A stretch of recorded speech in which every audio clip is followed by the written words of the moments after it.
ഇത് ഇവിടെ ഒരു 4 മണി പലഹാരമാണ് ഉണ്ടാക്കാൻ പോകുന്നത്. നേന്ത്രപ്പഴം വെച്ചിട്ടുണ്ട്. നേന്ത്രപ്പഴം ഇങ്ങനത്തെ നേന്ത്രപ്പഴം വെച്ചിട്ടുള്ള ഒരു 4 മണി പലഹാരമാണ്.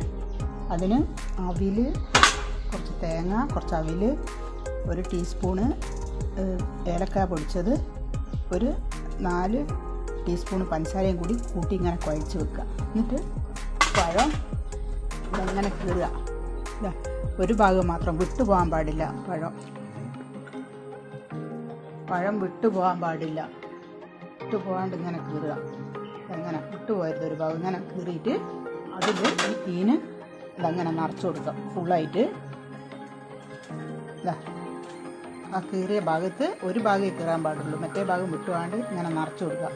എന്നിട്ട് 1 ടേബിൾ സ്പൂണ് നെയ്യ് ഒഴിച്ച് കൊടുക്കുക.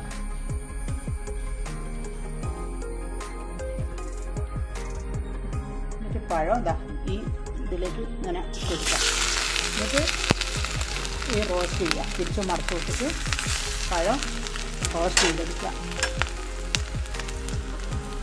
ഓരോരോ ഭാഗം വീഴുന്നതിനനുസരിച്ച് തിരിച്ച് കൊടുക്കുക. ഇത് ഒരു സ്വാദിഷ്ടമായ 4 മണി പലഹാരമാണ്. ഒരു ഗസ്റ്റൊക്കെ വന്നാൽ നേന്ത്രപ്പഴവും അവിലൊക്കെ വീട്ടിലുണ്ടെങ്കിൽ പെട്ടെന്ന് ചെയ്ത് കൊടുക്കാൻ പറ്റിയ ഒരു സൂപ്പർ 4 മണി പലഹാരമാണിത്.